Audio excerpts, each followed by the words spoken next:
Çox acınacaqlı bir durumdur, çox acınacaqlı bir haldır. Bizim məktəbli, az yaşlı övladlarımız bugün tükürpədən, qanlı cinayətlərin qurbanı olurlar. Və bilirsiniz ki, Elcün İbrahimovla bağlı artıq onun intihar etməsi versiyasıyla bağlı məlumatlar da mediada öz əksini tapdı. Belə məlumatlar da sızdırıldı, belə ehtimallar da ortaya atıldı. Amma təbii ki, ailəsi bununla qətiyyən razılaşmır. Və ümumiyyətlə mən də bir hüquq müdafiəçisi kimi, baxmayaraq ki, hələ istintaq yeni başlayıb, araşdırma gedir və ümid edək ki, istintaqın nəticəsi ürəkaçan olacaq, ağlabatan olacaq, inandırıcı olacaq. Amma bütün bunlara baxmayaraq mən bir hüquq müdafiəçisi kimi Elcün İbrahimov kimi uğurlu bir gəncin məktəbdə yüksək qiymətlərdə oxuyan nümunəvi bir şagirdin, nümunəvi bir gəncin birdən-birə gedib də səbəbsiz şəkildə özünü intihar etməsinə heç cür inana bilmirəm. Heç cür inana bilmirəm. Heç inandırıcı deyil bu hadisə ki, bu intihar olsun. Çünki biz görmüşük neçə qətl hadisələri intihar adı altında bağlanılıb, örtbasdır edilib. Bir tərəfdən də gəlin bu ictimai etimadsızlıqdan danışaq. Niyə bugünkü gündə, bugünkü zamanımızda Azərbaycan cəmiyyətində bir ictimai etimadsızlıq var hüquq mühafizə sisteminə qarşı? Çünki o qədər haqsızlıq, o qədər ədalətsizliklər baş verib ki, o qədər bugünə qədər cinayət işləri var ki, onlar örtbasdır qalıb ki, icraatlarına xitam verilib ki, ona görə də insanlar düşünür ki, Elcün İbrahimovun da işinə bu versiyanı ortaya atmaqla xitam verəcəklər. Yəni cəmiyyəti, insanları qınamaq lazım deyil. Heç kimin buna mənəvi haqqı yoxdur ki, cəmiyyəti bu haqda qınasın. Çünki ortada 18 yaşlı uğurlu bir gəncin taliyindən söhbət gedir. Sabah hər birimiz belə bir hadisənin qurbanı ola bilərik. Hər birimizin ailəsində, ətrafında, əzizlərində, yaxınlarında olan bir gənc, bir uşaq, bir yeniyetmə belə bir tükürpədən müəmmalı hadisənin qurbanı ola bilər. Özümüzü gəlin onun ailəsinin yerinə qoyaq. Qoymağı bacaraq. Empatiya hissimiz olsun. Və nəticə etibarilə bu sistematik susqunluğa Azərbaycanda son verək. Artıq Elcün İbrahimovun müəmmalı ölümü ilə bağlı sir hələ də pərdə arxasındadır. Bu qara pərdə arxasındadır. Qara pərdələr arxasındadır. Mən qorxuram ki, Elcün İbrahimovun da aqibəti Nərminin aqibəti kimi olsun, Rasimin aqibəti kimi olsun. Hansı ki düzdür, mən buradan vəd vermişəm, söz vermişəm ki, mən sonuna qədər Rasim məsələsinin araşdırılmasında öz səylərimi əsirgəməyəcəm. Öz səylərimi əsirgəməyəcəm. Amma Rasim olayından nəticə çıxarmaq lazım idi.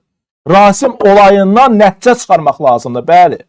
Ələxüsusda bizim prokurorluq orqanlarımız, prokurorluğumuz, bu işi aparan prokurorluq Rasim olayından bir nəticə çıxarmalıdır. Çünki Rasim işində sırf İmişli rayon prokurorluğunun yol verdiyi, bilərəkdən və yaxud da bilməyərəkdən fərq eləməz, yol verdiyi səhlənkarlığın, vicdansızlığın nəticəsi olaraq Rasimlə bağlı, Rasim olayla bağlı əsas ipucu olan, əsas sübut olan, gerçəklik və fakt mənbəyi olan kameralara vaxtında baxışın keçirilməsi təmin edilməmişdi.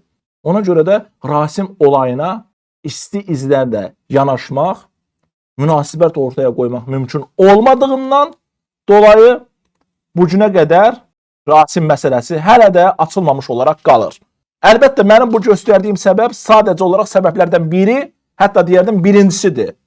Mən burada Rasim işində həmişə İmişli rayon prokurorluğunun səhlənkarlığını, hərəkətsizliyini, fəaliyyətsizliyini vurğulamışam və yenə də vurğulayıram.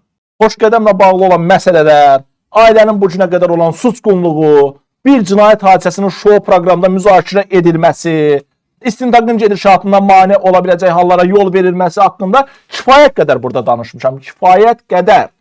Ki, bəzən o izləyicilər də hər zaman mənə burada rəy bölməsə sual verirlər ki, Rasimi Xoşqədəm itirib ki, Xoşqədəm də tapsın. Xeyr, mən demirəm ki, Rasimi Xoşqədəm itirib. Rasim itkindir. Amma Rasimin üzərindən oyun oynayan Xoşqədəm Hidayət qızı olub. 5 ay ərzində Rasim məsələsini öz verilişində saxlayaraq, ailədə arxayınlıq yaradan, ailəyə vədlər verən və bu işdə bir vəkilin hüquqşünasın təmsil olunmasına icazə verməyən, yol açmayan Xoşqədəm olub. Mən ona görə Rasim məsələsinə Xoşqədəm Hidayət qızının məsuliyyətini vurğulayıram. Bir tərəfdən indi şükür edirəm ki, Elcün məsələsi hələ Xoşqədəmə gəlib çıxmayıb. İnanıram, ümid edirəm ki, Elcün məsələsi Xoşqədəmdə araşdırılmaz. Səni axtaran verilişinə daşınmaz. Bu hadisə ilə bağlı detalların araşdırılması və müzakirə edilməsi məqsədi ilə. Əgər Elgün məsələsi də səni axtaran verilişinə aparılsa, ora çıxarılsa, bu artıq sözlə ifadə edilməsi mümkün olmayacaq bir biabırçılıq olacaq.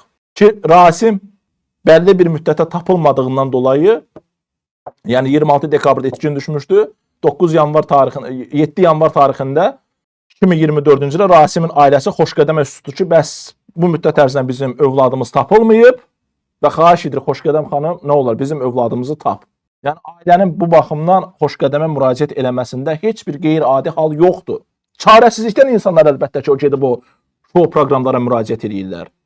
Və digər tərəfdən, əgər doğrudan da prokurorluq, yəni dövlətin özü Rasimin taleyində maraqlı olsaydı, bir şifahi məlumat, bir şifahi xəbərdarlıq kifayət edərdi ki, Rasim məsələsi sırf istintaqın düzgün istiqamətdə aparılması baxımından səni axtaran verilişində qadağan olunsun. Müzakirəsinin aparılması qadağan olunsun.